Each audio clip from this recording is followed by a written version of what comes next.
Hello, friends, and welcome to 10 Points Under, where Mogrim is the one to call when you need to get rid of a crazy ex. This is Big Bullfrog / Taylor coming at you today, and joining me again is Hero-scaper extraordinaire, Hero-scape player extraordinaire, good guy extraordinaire. It's kevindola. Hey, glad to be back. Yeah, glad to have you back. I had a really good time casting with you last time, and so I'm excited to do another one. Awesome, yeah, it was a good time. So let's see what we got here for today. Yeah, this will be a good one. So this is another game from the VCheese tournament that happened. This is the second and only other game, unfortunately, that I have saved after the computer crash of 2020. Probably the biggest event of 2020, as we all know. So what we've got going on here is just like another bring the cheese game. Two players maxing out their armies and just, duking it out to see which army is stronger. It was a really cool event. I mean, I had a lot of fun watching it. I didn't get to participate in it for reals just because of time commitments, but I had a lot of fun watching it, and so this will be a really good one to check out. We've actually got I feel like an almost perfect army to showcase the Valhalla custom strength in Dysole's army up here to the north. Dysole, great player, who we've seen a few times. She's got, let me count, 1, 2, 3, 4, 5 by 4.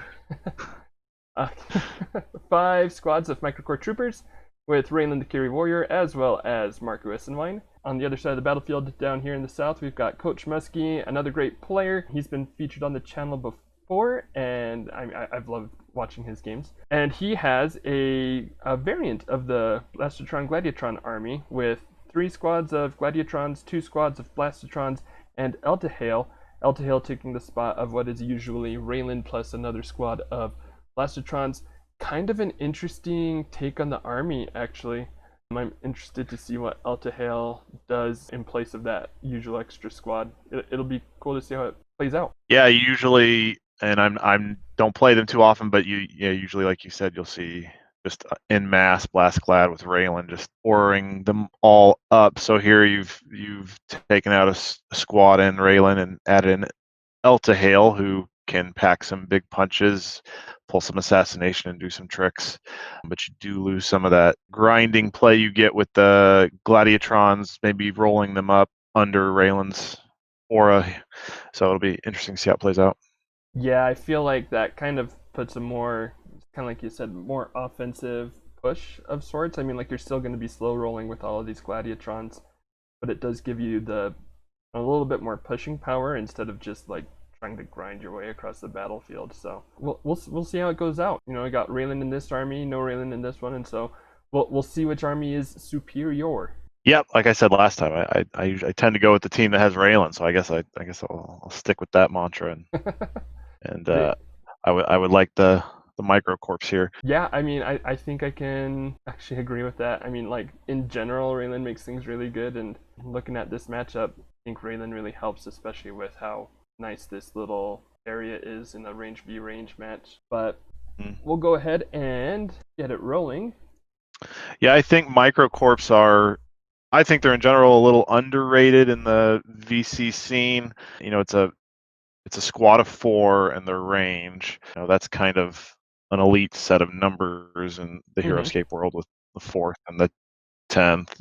6 range, so the same as those guys, 5 moves, same. They have one unit that didn't move can have a special attack of 4, which is really big in a lot of matchups.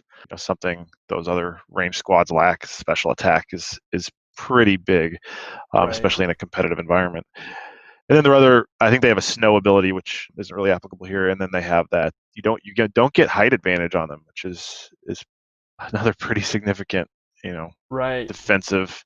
It's attack reduction for the opponent, so it's a defensive ability for them. But I mean, that's right up there. They're 80 points, so they're more expensive than those other 2 squads I mentioned. But I don't know. I think they're right there with them. Maybe slightly a half level below, but pretty strong. Yeah, I definitely agree with that. I think especially the attack reduction is, in this matchup in particular, just like really big, because being able to take away the attack buff that you might have usually in a range view range situation, and just like saying, no, you don't get that extra attack die. Also, I have Raelin, and so I've got 4 defense, and you've got, you just can't get that extra attack. That really helps things, I think. You're absolutely right. and I think it's exacerbated here because Coach actually outranges Dysole strictly in the squads, Mm-hmm. because the micros have the range of 6 and the Blastotrons have a range of 7. So you could look at some points to maybe ping away and drive the action a little bit more towards you. It's range versus range is tougher to pull off, but the same principles that you do in range versus melee can apply, because if you outrange the other person, because you can set up one slot outside their range and force them to creep ahead out of position to get to you. You don't see that at more. It's not as focused in range versus range, but it's there. But here, even if Coach can find some spots, he's not going to get height advantage. And when you're for the Blastotrons, going from 1 to 2 is doubling their attack potential. That's Yeah. tough in this matchup. Yeah, definitely, especially with that 1 to 2. Got a couple attacks going out first off. Let's see, 1, 2, 3, 4, 5, 6. So Coach Muskie could sit back here and ping up at these two with 7 range, right? They could see over that. That's only 2 levels high compared to that, so yeah, they should be able to see over that. So yes, you do kind of see that, but there's not like, for example, trying to climb up this hill the 7 spaces away and just get a stronger ping that way, or even pinging the start zone. That's still going to be 1v2, and yeah, really that's not the worst odds ever, but you'd definitely rather the 2v2 over a 1v2. Right, for sure. Yep, you're right on here. If you see Raelin and those guys setting up on that west end there, maybe charging the east, even though you have to go through the water, but if you can get those 4-5s and start hitting the start zone, normally would be great, but yeah, 1v2, because of the height advantage eliminations, it's tough. Right. Probably, I guess, going into this matchup, just because I think Dysole, she's favored here because of the setup of the map. It's really hard if Dysole is gonna turtle up in that spot, which she is. It's really hard to get the Gladiatrons really in good position to lock people down and get the bonus. I think the 2 ways I would approach it is either, one, think about just doing a Alta Hill charge, especially on that eastern side, wherever Raelin doesn't set up, because there's a lot of microcorp troops. So if you approach the side that doesn't have Raelin, you have the potential to hit a lot of microcorp troopers at 2 defense. So maybe you get 2 or 3 activations with Alta Hill hitting her Thunder Ram, and maybe you can take nearly a couple squads of microcorp troopers out that way, even though you're going to give up advantage of them setting up. Or the other approach may be to slow roll the Gladiatrons as much as possible outside of the range, ping while you're doing that, and then set up. But it looks like Coach is kind of throwing them in there within the range. Yeah, he's kind of pushing hard. I definitely like both of those ideas. I think Alta Hill is somebody who I need to think about using early game more often, because I love that point of just being able to like come over here and just wreck just the reserve forces for Dysole. Mm-hmm. But yeah, kind of pushing in with these Blastotrons, which when you've well, I was just gonna stick on that point a little more. Board control is a big thing, obviously, but in this matchup where you feel you're at the disadvantage, and one disadvantage of Raelin that maybe gets overlooked a bit is just you have to spend an order marker to position her for the most part, depending on your range and how it looks. Sometimes you don't, but a lot of times you have to spend an order marker to put her somewhere. So if you know that order marker's coming, you also know you can more aggressively rush somebody. Like if you decided to go 3 order markers on Alta Hill, you know that an order marker on the other side is going to be on Raelin. So you're going to have those 3 activations, and they're only going to get 2 attacks back on you. Maybe that's not a big deal for the Raelin army, because maybe Alta Hill's not in range anyway on the first order marker, but you can then decide, okay, I'm going to attack the side of the start zone that's not Raelin protected. You could have done some damage here. Like I said, maybe you get 3 turns of Alta Hill and 3 Thunder Rams. And I don't know, that maybe takes out a couple squads of microcorps. Mm-hmm. Ideally, I think that usually work out. The give back is that Dysole's had around round plus to set up, but I don't know that she would set up much differently than how she's going to set up anyway on him coming in as is. Yeah, like if she's going to go. And actually, that large ruin, this didn't happen, but that large ruin's actually a pretty significant barrier to if Alta Hill had charged that side, right? Dysole's going to have to be attacking outside of Raelin's aura, even ground. probably, or giving up, depending on how it went down. But anyway, that's all what ifs. Right. Man, so many possibilities in one game. Sometimes watching them is tough because I'm like, I just want to see all the possibilities. Can you guys play it again and do it this way? Or And it's counterintuitive, I think, right, to leave all your squads back and just lead with some large hero, unless it's like Zelrig or somebody, or Cursus or something like that. You don't mm-hmm. really think about it because you want to save.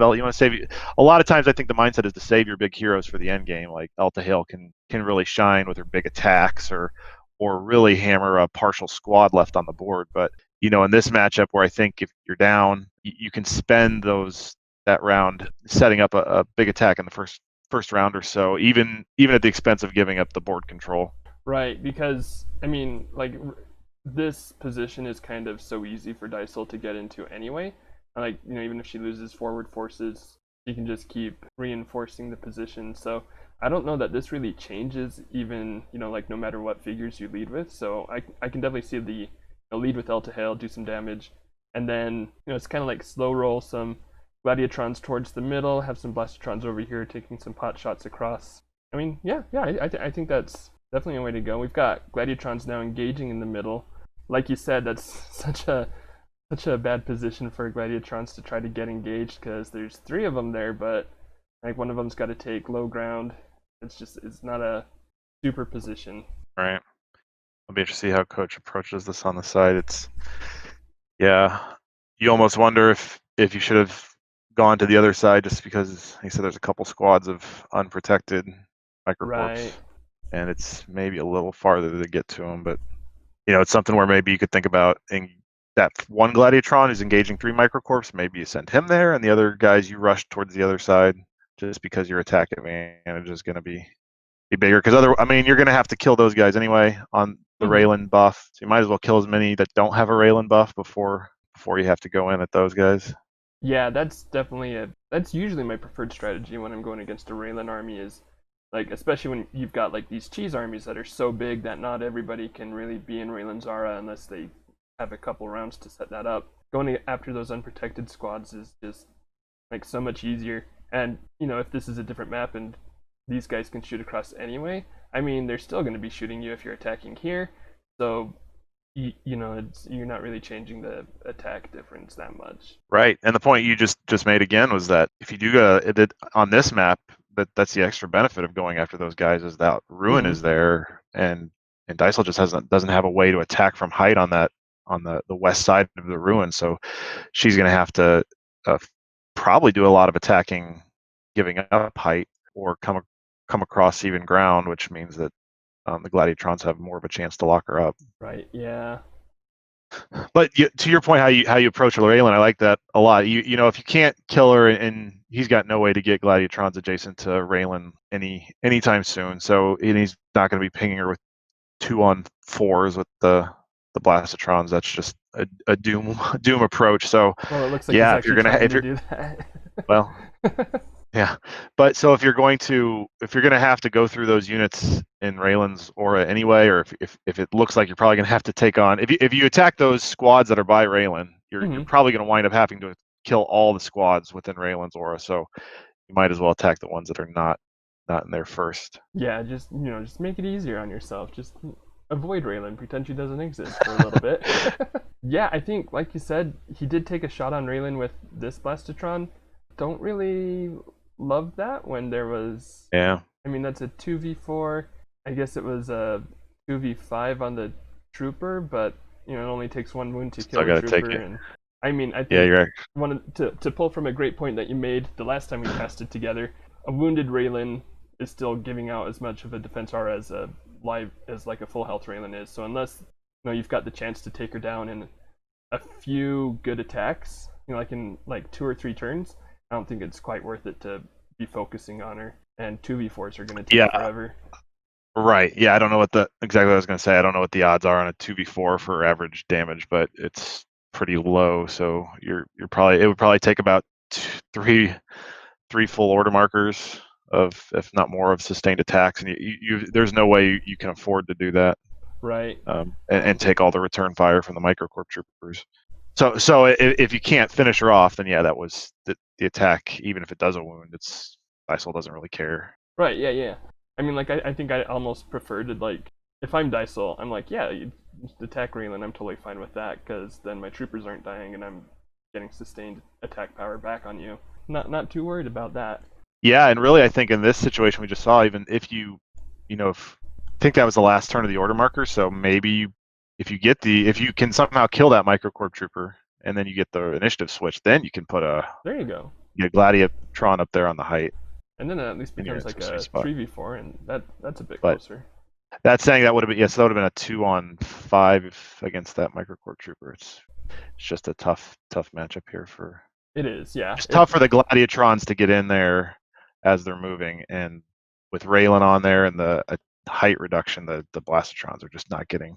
A lot of times when you play these armies, you're with this blast glad army. What I've seen, it's you can, while you're slow rolling, your 7 range is still pinging, and sometimes those attacks of 1, or if you get height, those attacks of 2 will go through. So you are doing something on the way in, but that's in this matchup, it's just not reasonable to see. Right. I mean, and I think you're mentioning slow rolling right now. I think that's something that CoachMuskie needs to focus on a bit more, because he's got all of these gladiatrons still back in the start zone. With these forward ones, they got engaged. He was able to kill a couple of troopers, but especially with their weakness to range, because they've got their melee defense, but there's so much range out here, they're just going to get shredded pretty easily. Yep. And so that's just really gonna hurt when he loses these forward gladiatrons. He's got to spend extra turns moving up more, try to get some blastatrons still shooting, but then if he loses forward blastatrons, that also really hurts. He's already lost a couple. Yeah, he's only got 6 left, right? And we mentioned at the beginning he sacrificed a squad of blastatrons to form this army. So I mean, the reality is, if he loses those forward gladiatrons and Dysole can start taking attacks at those blastatrons, I mean, the game's pretty much done, because when he gets down to less than a squad of blast, I think you could probably put a fork in the game. Right, yeah. As sad as that is, I mean, Yeah, I've done a lot of gladiatron blastatron play in my time, and yeah, once you get below a squad of blastatrons, you're in a pretty sad position. if you have all your gladiatrons out front and position, then you can still win with 3 blastatrons, but that's not the situation we're looking at here. Yeah, so it looks like, I mean, I'm guessing Coach was probably thinking, if I can blitz with these blastatrons, just like move them in, get some good attacks in, and like I'm sure, like in his ideal world, he would do kind of what you said, kill a forward microcore trooper, get an initiative switch, and be able to hit Raelin. But I think even for that strategy, he just needed more gladiatrons to keep this push going. Right. Yeah. Yeah. You can kind of see what he's attempting to do. It looks like a couple blastatrons over there on that side. If he can get him up on the 4 and 5 with gladiatrons in position, then he can start at least throwing 3 or 4 attack dice. Maybe 2 or 3, but he's just not enough forward gladiatrons, I think, to make this work.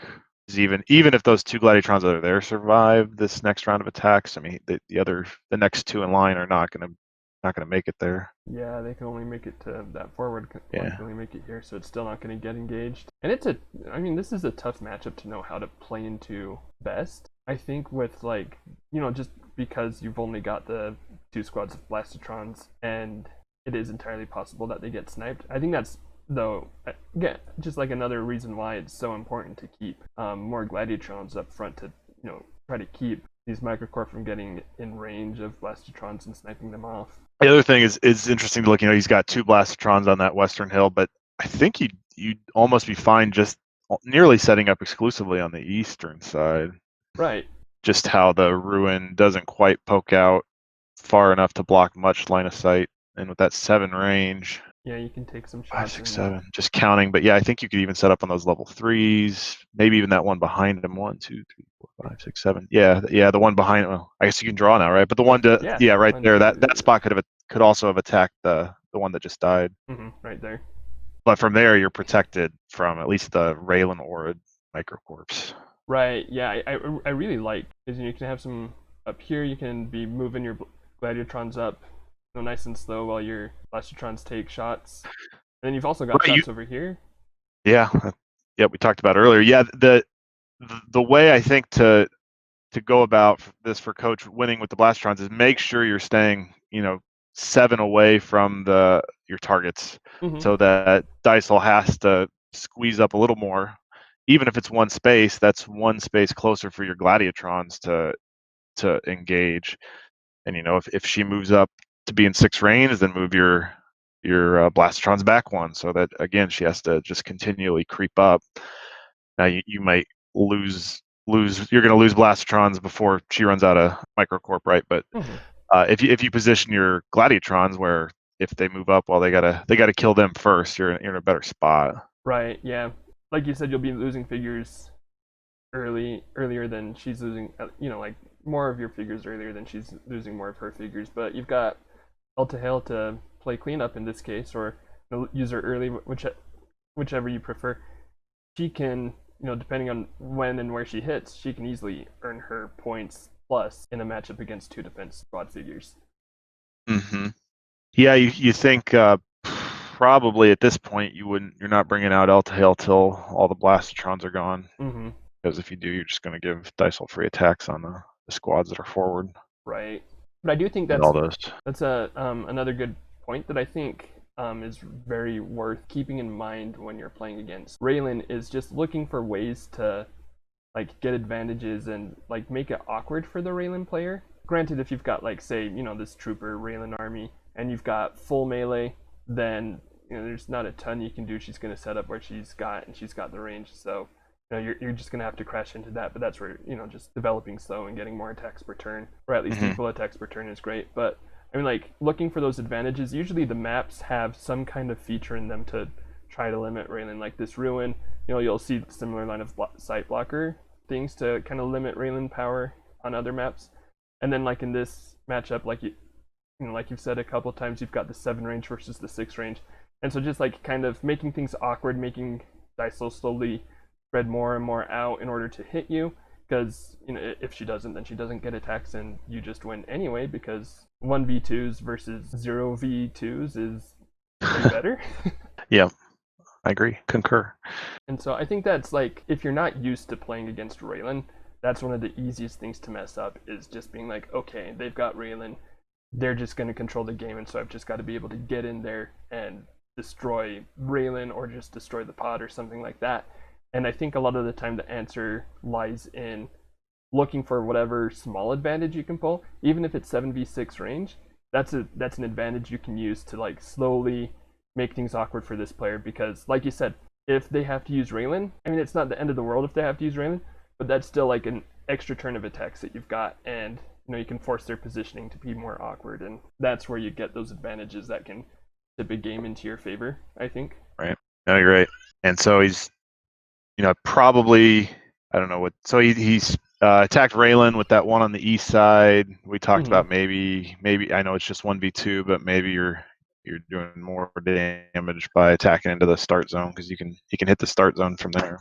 Right. Yeah, I'd definitely take 1v2s over a 1v4 with, I guess she's got 3 life now, but even yeah, looks like it. Yeah, 2v4, but 2v4, sorry.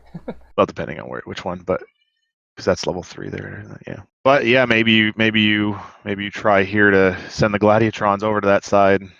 You've got more jungle over there on the eastern side towards the start zone.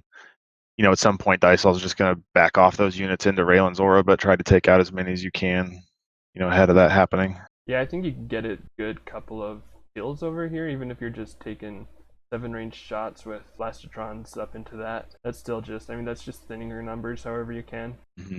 Yeah, so yeah, it's just waiting now till L-Tail comes out and thinning out as much as you can. It's still going to be tough, because L-Tail, theoretically, when the Blast Glads are gone, L-Tail's still going to be grinding into Raelin-backed Microcorp, and they're all going to have 4 defense. Yeah, and that'll be a very different story than if she was able to get into some 2 defense ones. And 4 defense, 6 life, but if she's going up against a couple squads of Microcorp troopers, I mean, they're 3 attacks of 2 and an attack of 4 will go through her quickly. Clean enough. Yeah, it's really a tough matchup. I feel like I've been doing a lot of tough matchups on the channel lately, unintentionally. So I don't know if how much. Yeah, you got to imagine this would be going. So if he had Raelin and a 3rd squad of Blastotrons, he could do nearly the same thing, but just with Raelin involved. Mm-hmm. Probably have to take 2 order markers with Raelin because I don't think Dysole changes anything about the way she's doing. Well, what's nice about like if you've got Raelin in the Tron army, basically you can set up price same spell. Let's see if you've got like your Raelin here, and then she's got Inara out to here. You can be setting up Trons, kind of like we said. Just keep them one space away from the trooper attacks. Don't let them get any hide attacks down on you. And then they're suddenly attacking 2 into your 4. You're doing 1 into their 4 until you've got enough Gladiatrons to rush in. But I mean, Raelin does so much for an army. Yeah, I think you described it exactly. You set her up on your side while you can slow roll, much more comfortably, and then maybe you spend 1 more order marker to get her into deeper. That's always an interesting discussion to me too.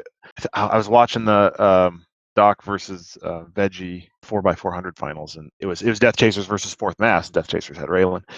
You have to make a decision point at some point. Do I lay up on, because you can move Raelin up 1 order marker, that's fine. She's protecting your start zone to the mid range of the map. But if you got melee, obviously against range, you're the fight's gonna be on your opponent's the range half of the board. So when do you decide to, or do you decide to move Raelin, give her another order marker so that she can be in the fight on your opponent's side of the board?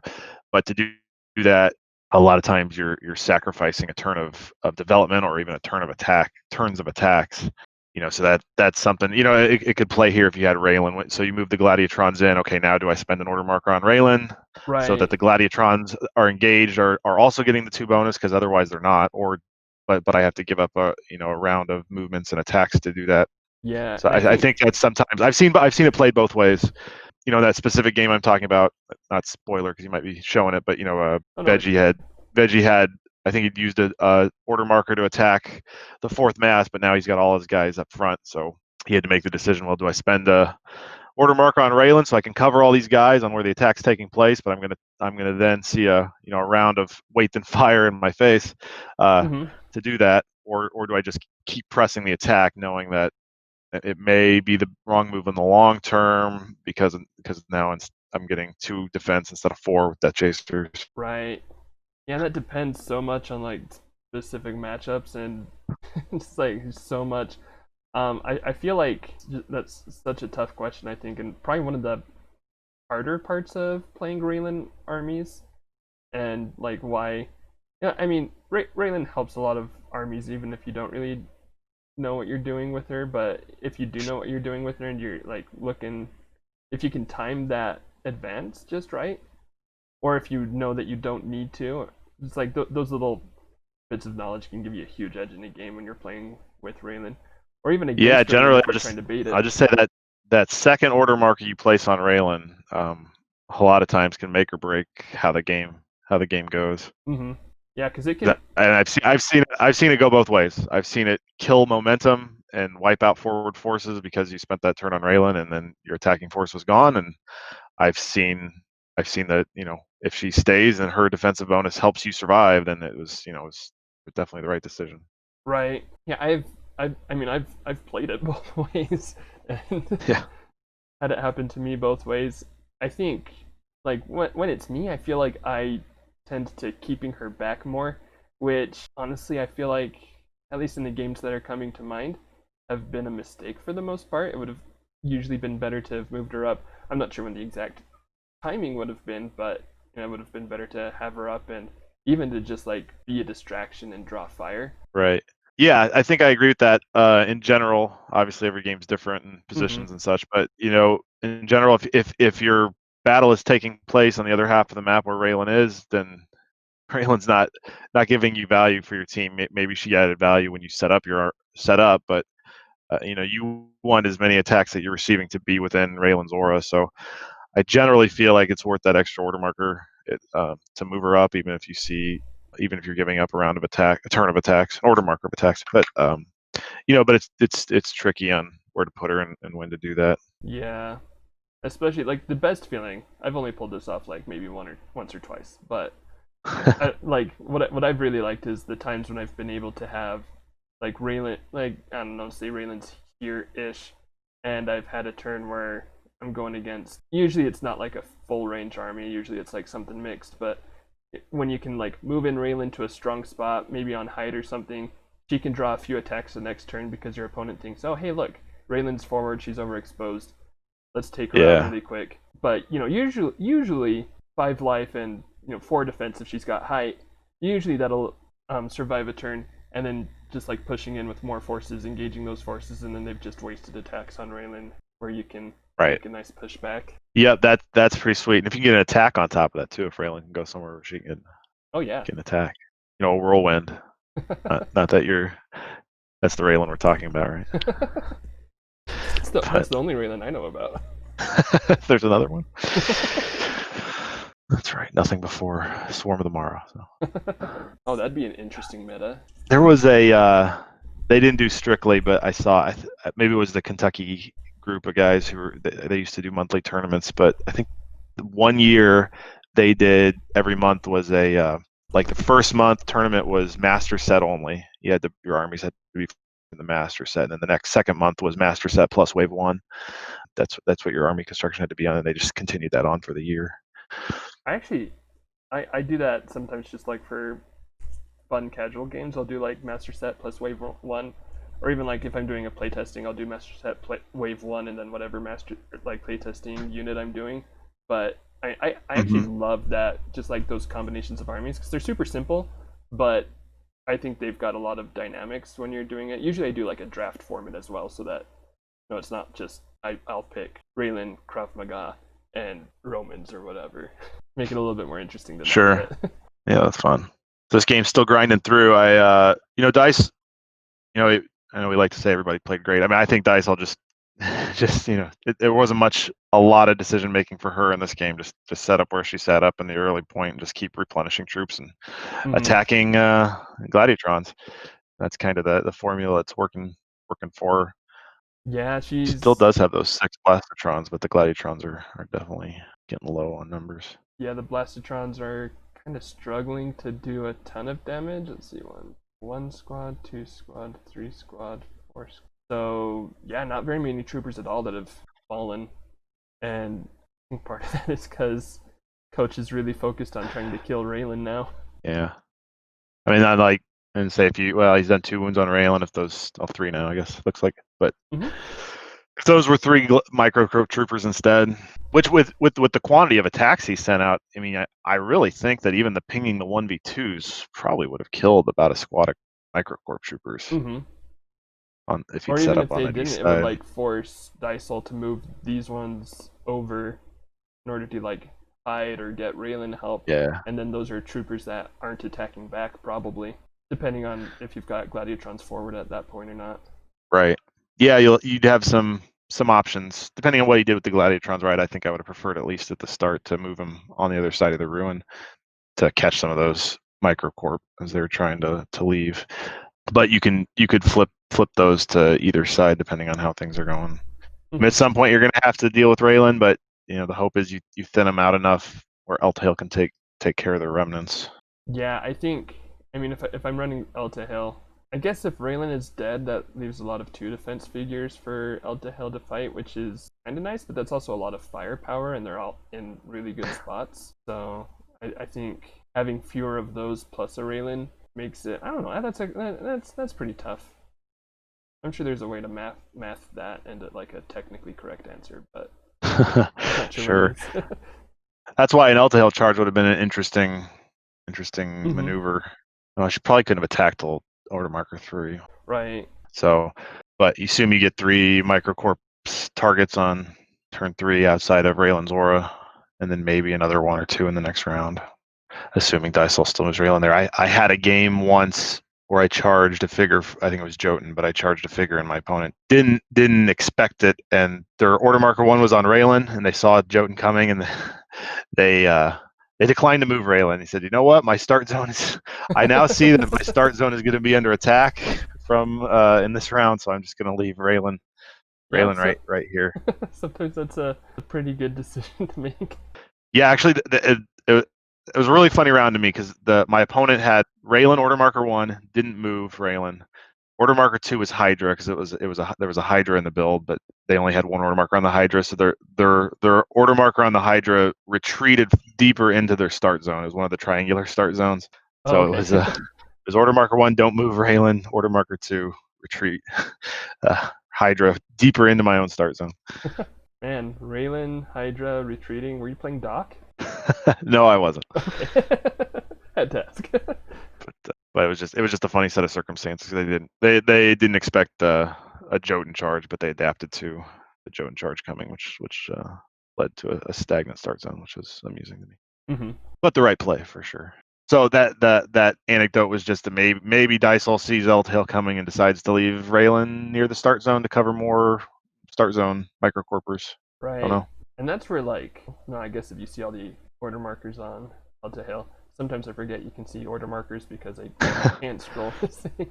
But yeah, in this game, yeah, Dysole got order marker 1, moved Raelin, but yeah, if she saw 3 order markers on L-Tail, maybe she adapts to that, or maybe she assumes he's not crazy enough to do that. Yeah, a lot of microcorp. So yeah, I think they showed pretty well in this tournament. This is your last game from this tournament, right? Right, yeah, so I mean, like, I don't have anything for you to spoil, unfortunately. So it was interesting how it went in. I think we had this one microcorp trooper army, I think, not looking at it, having it up, but and it showed pretty well in my opinion. You had a handful of Cathar armies. Yeah, which Cathar armies that all went if my memory served, like I think what you were just saying was I think two of them got knocked out by other Cathar armies. Yeah, I think I got at least one of the mirror match, like Cathar almost mirror matches. I was looking forward to that one too, kind of. I mean, it was going to be a bunch of Cathar, but I thought it'd be it. Yeah, a lot to discuss with them. And then the Wuhan, I think, showed well, obviously. Yeah. That army did pretty well. I mean, I think the player got a little lucky, but. Well, and I didn't mean to bring it up because of that. I was just trying to talk about the VC units that showed well, and I think Quahan, I think Cathar, and I think the Microcorp all played pretty well in total in the army. Yeah, so I played Quahan and won the tournament. I think I was the only VC army in the final 4, if I recall. I know I played a green scale Nilfheim and both the other ones. Oh, that's true. Actually, now that I think about it, because and I think the other final 4 was I think Boromir with like 10th Regiment and Hydra, I think, was the other final 4. So that's right. Yeah. Oh, that's actually really interesting that was the only VC unit that made it that far. Because I mean, like you said, there were strong showings. This army did really well. I don't remember what it lost to, but I mean, I think it was the 10th Regiment Hydra army.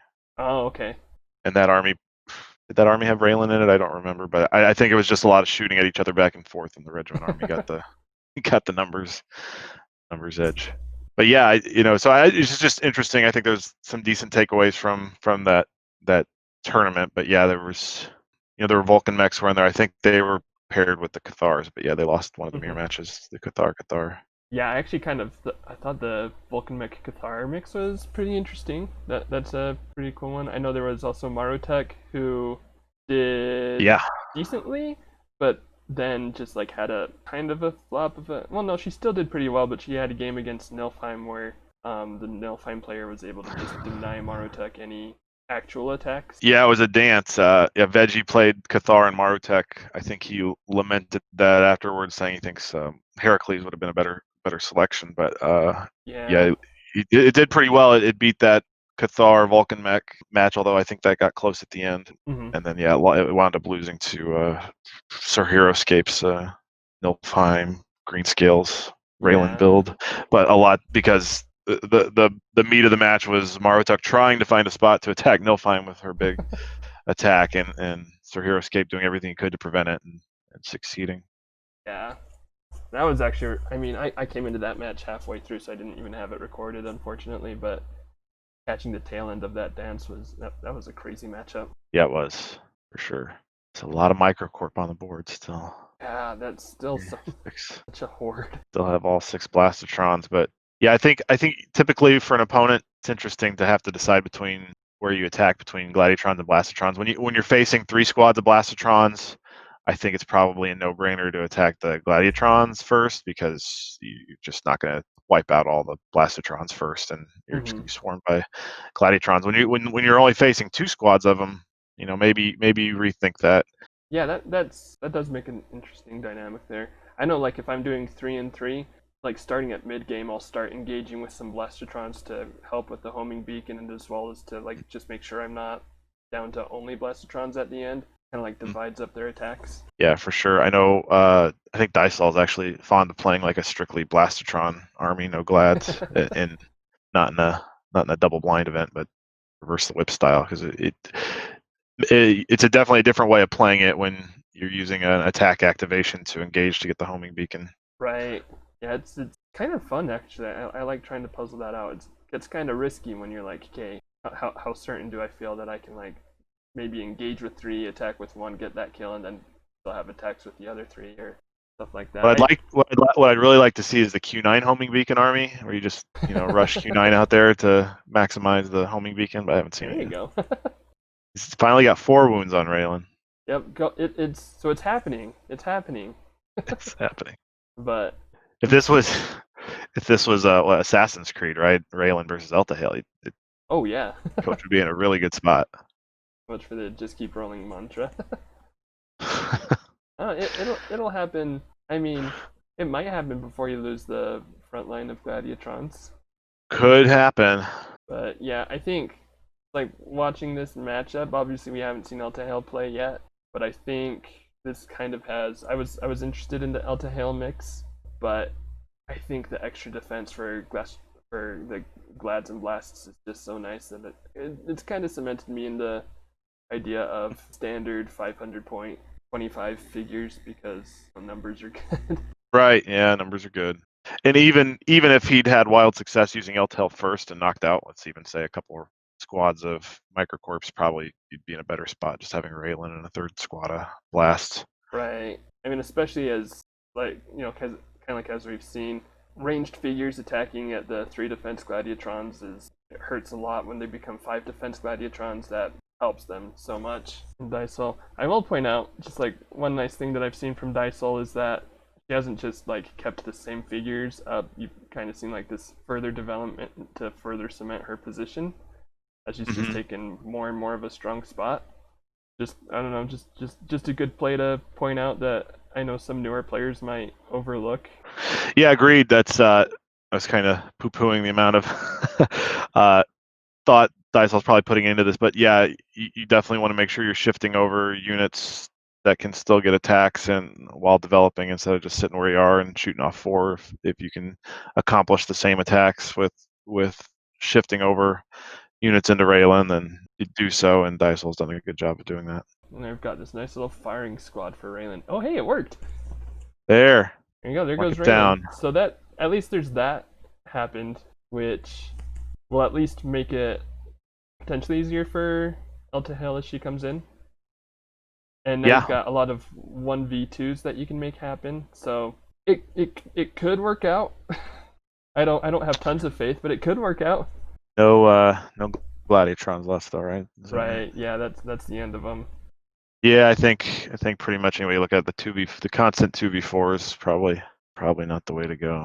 Although I wonder if depending on how everything was shaken out, I wonder if I would have spent, if I was in the game. It's hard to say now, but if I would have spent my heavy weapons on a Blastotron, an order marker, just to force him to bring up another one and eventually whittle him down. I could see that. Get rid of his attacks per order marker. Yeah, I don't know. Just would have been something to think about. You don't want to use the normal attacks when you can attack down on the Glad, but right. With them only having 2 squads. Yeah, it becomes super relevant when you can just like once you take that down to 3 attacks per turn. That's a big difference. Although if you're getting swarmed by Gladiatrons at the same time, you're still facing strong attacks, so it is a balancing act. But yeah, I think that'd be kind of interesting if there was just like 1, maybe 2 Gladiatrons remaining.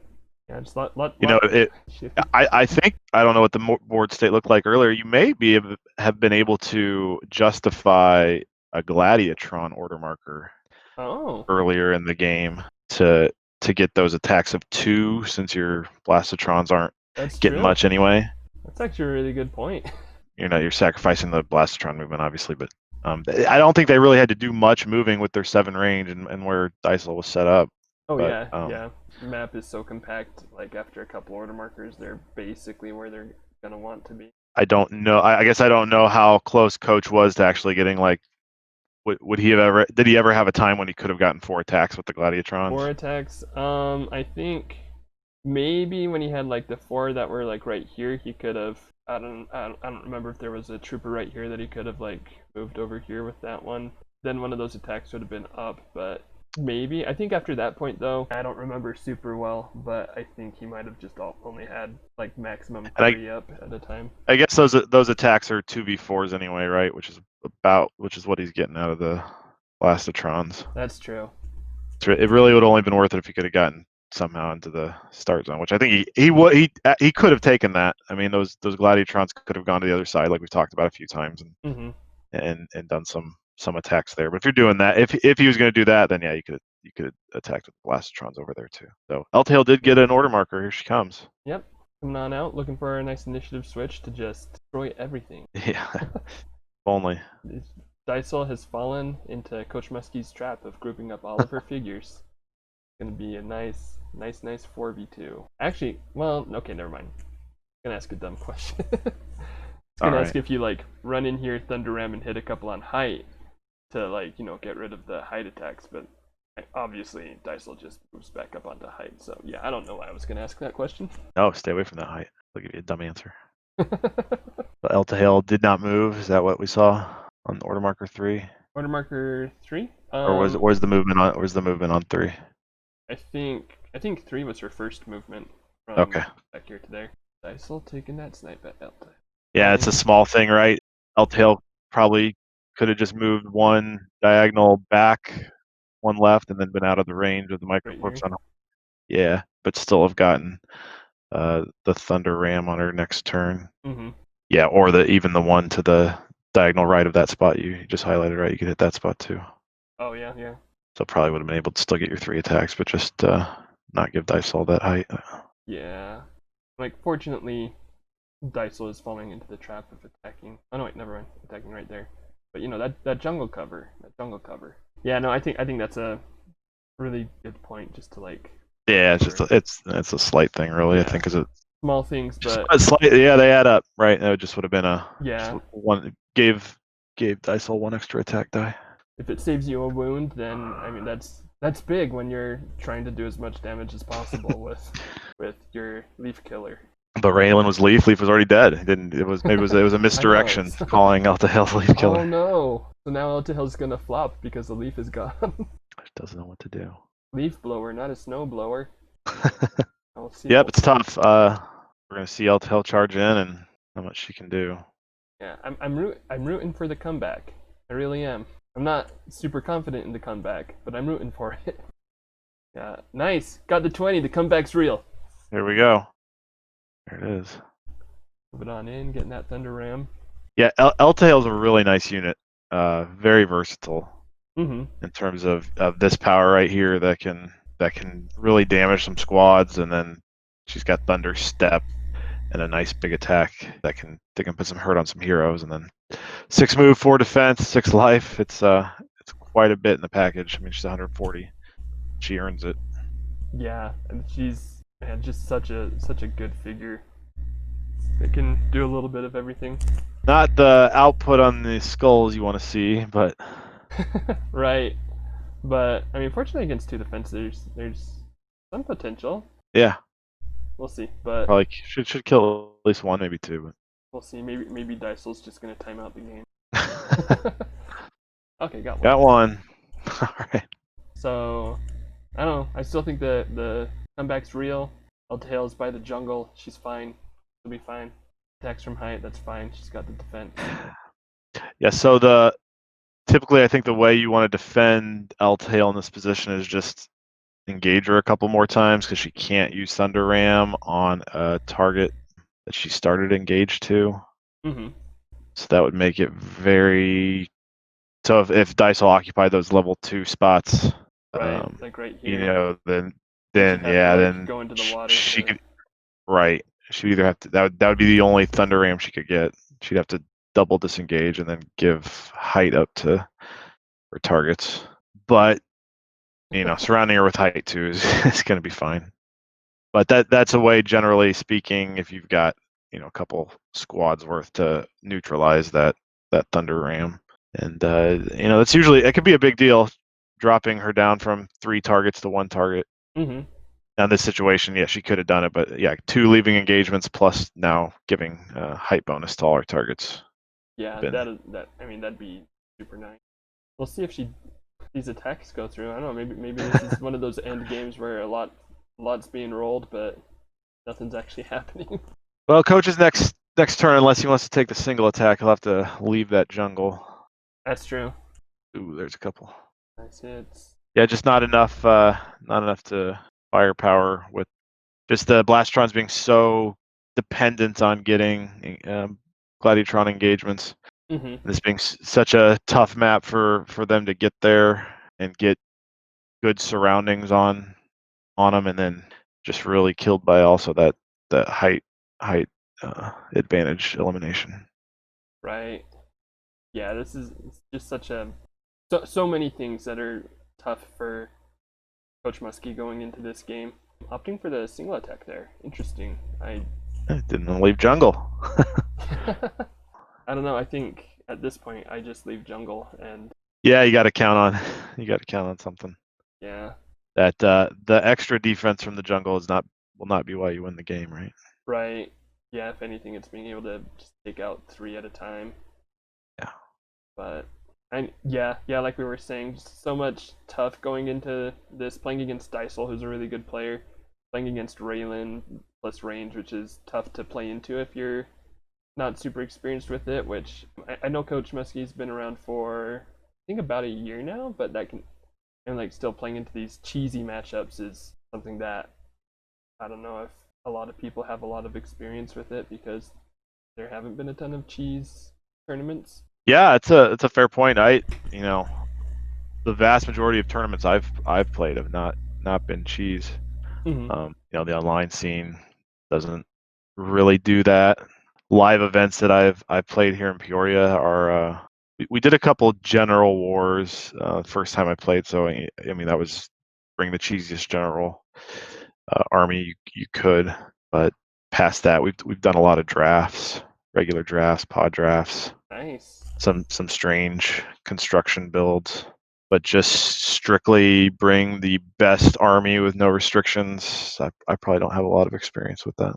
Yeah, it's surprisingly scarce, and even if, like, in our Utah meta, it's usually some kind of restriction, but, I've said a lot of times if you just bring a bunch of 4th or Rats Rain in range, something like that, you can usually fit that into whatever restrictions we have, and, so if you ever really wanted to use a Utah tournament, I've always said, you can just bring that and just about autopilot your way to victory.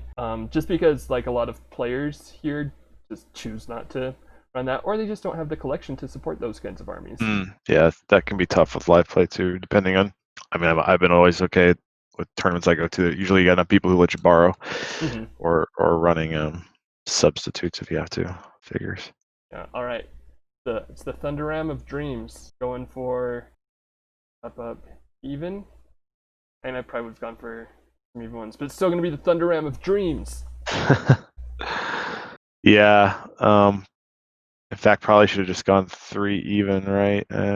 Yeah, because you could have easily. He's just Dysole's got last turn, so she's just gonna fill back those spots. Right. Yeah. If this was CoachMuskie's last turn, I could see you going for maybe one of these high ground ones, because then you can move up El Tehel.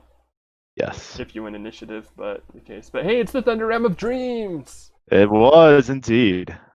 But yeah, unfortunately, that does mean he's gonna have to bust that 3 defense a few more times in order to pull off the win here. But so is that's 5 microcorp troopers that El Tehil's taken out? Yeah, yep, that's 5 of them. Okay. 1, 2. Only 12 Since this more game's dragging a little bit, yeah, I'll just rehash. I don't know how many she's gonna wind up killing. Maybe dead on this turn, but yeah, if you kill 5 to 8 Microcorp troopers with their lead, it could turn the game differently. I would say if you led with El Tail and you did that same amount of damage, which in my opinion you should, because at least on the eastern start zone side, Yeah. you're going to get the two defense, unless, like I said, unless Dysole decides to change where she positions Raelin, which may have occurred. But if you can take out a couple squads with Eltahale, you lose Eltahale, but now you reset, and maybe Dysole's got a little bit better positioning. But like we talked about, I don't know that she's doing much differently with her positioning than she had it set up anyway. Right. Yeah, and I think and there was a concession, but so and then the other thing is you send those attacks from the Blastotrons at the Microcorp instead of Raelin. Then maybe it's a different game depending on how many Microcorp you can actually take out. Right. Yeah, I think, definitely some choices that Coach Muskie could have made to probably even his chances. Like we've said a few times, it's going to be a tough matchup anyway. He's already playing from behind in this matchup. Yeah, I agree. But I think there are a few ways that he could have evened it out. But yeah, the big advantages he would have had was range, 7 versus 6. And maybe I shouldn't say big advantages, but the advantages he had was the 7 versus 6 range. He could have played to a little more. Then Eltahale as a piece can do some things, and how you use her, if you save her for the end game, or you rush her, or maybe you just spend one order marker and leave her out there as a threat for how the game's going on. Those are the two advantages you really gotta work towards exploiting to give yourself the best chance in this matchup. Yeah, I definitely agree. It's just looking for those little things that kind of like give you that edge and making the most out of them, especially when you're playing from behind. I think it can be tough, even just like mentally, when you go into a game and you're like, okay, I'm going against a bunch of range with Raelin, played by Dysole. I don't have a lot of confidence going into this game. I wouldn't have a lot of confidence going into a game like that. But yeah, I think just like looking for those little things, and I think especially, one of my favorite suggestions has been like just using Eltahale early game to just kind of mess up. Even if Raelin stays in the start zone, that's still like potential to mess up Dysole's plans just enough to give you a bit of an advantage, and then just like slow rolling more with Blastotrons. I think I can kind of understand the viewpoint of trying to push hard early to try to like snag an early advantage, but especially without Raelin, even with Raelin, I think just not gonna work out. I think with Blastotron Gladiatron armies, they're just so based around winning through attrition that I don't really see that working out 95% of the time. Right. Yeah, but it was just such a advantage for Dysole at this map and the matchup with the Microcore's power. The other thing Eltahale maybe could have done we didn't talk about is maybe she instead of trying for the weak Microcorp is maybe she goes for a Raelin assassination if she can get it off. I'm not sure it would have been possible because Dysole probably blocks off Eltahale if she thinks Raelin's in danger. But right, yeah, and that's something that I'm always interested to see Eltahale Raelin assassinations, because it's totally possible, but I always time it wrong. That's my biggest problem. Is I always time the jump in wrong, and then it feels bad for me. But I've seen other players do it really, really well. Yeah, I think it was a cool game overall as far as like showing what the cheese is for these metas. Cheese for Blastotrons, Gladiatrons, unfortunately, probably does not include Eltahale, but it's cool to see these kinds of armies that we don't see played as often.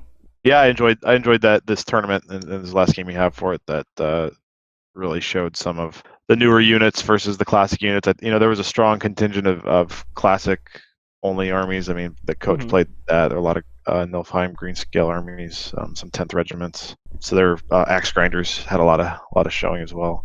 So it's fun to see the VC units played in I guess at the highest competitive level where you're just building as best an army you can and playing it that way. Yeah, and I think there's a lot of like strategy that you don't see as much anymore because of just like the lower armies, they require a bit more of a different strategy than just like straight cheese goes. And the principles are basically the same, but some of the strategy changes. And yeah, I think I'm really bummed that these are the only 2 games that I've got, not because of the games, but just because there were so many more games that I wanted to show off and do that. But I guess that just means that the online HeroScape team is gonna have to do some more VCheese in the future, and I can get more recordings then. There you go. That's something that hopefully everybody just comment and say, hey, kevindola, make this happen, because he's on the online teams. Do what I can. Yeah, I mean, good game overall. CoachMuskie, again, like, I mean, it takes a little bit of experience to know how to play into that well, but I think he did well. One thing that I love about watching CoachMuskie games is he's always super positive, like, the whole time. Like, he's one of my favorite players to watch live, because I think he's just a fun guy. And then Dysole, yeah, played super well in this game as well, and I mean, just did Raelin range to no end, and it turns out it works out. Raelin's 2-0 in these games I've done with you, so. That's true. I'll have to She's remember good. that. Okay, just pure Raelin games for you from here No, please no. Okay, well, we can change it up. But yeah, thank you so much for joining me, kevindola, for this game. Before we sign off, is there anything that you want to share or say, or you got the spotlight? No, I don't have too much to say. I don't know when this will air, but there's the online con event occurring, I think, next weekend. I guess I should know. Yeah, next weekend. So if you got any interest, that'll be a fun time. It's a all-day live event, live from your computer, that is, but real time. We'll get all those games in on the same day. It's a good time if you enjoy HeroScape. Yeah, definitely looking forward to that. I think like there's a lot of games that I mean, I don't know the games yet, of course, but I'm excited to watch all the games from that. Hopefully participate in it myself. We'll see how that works out as far as time goes, but I'm hoping to be able to slip in there as well and show off how much, you know, for how much I talk about the game, how bad I am at it. So it'll be great. Well, I don't know if that's true, but we'll see. Thanks again for joining me. To you viewers, yeah, definitely check out OnlineCon. There'll be a link in the description. This will probably be happening. It should be the weekend following this video. So yeah, definitely check that out. And remember what a glorious world it is that you are in, and have yourselves a great escape in time. This is 10 points under and out.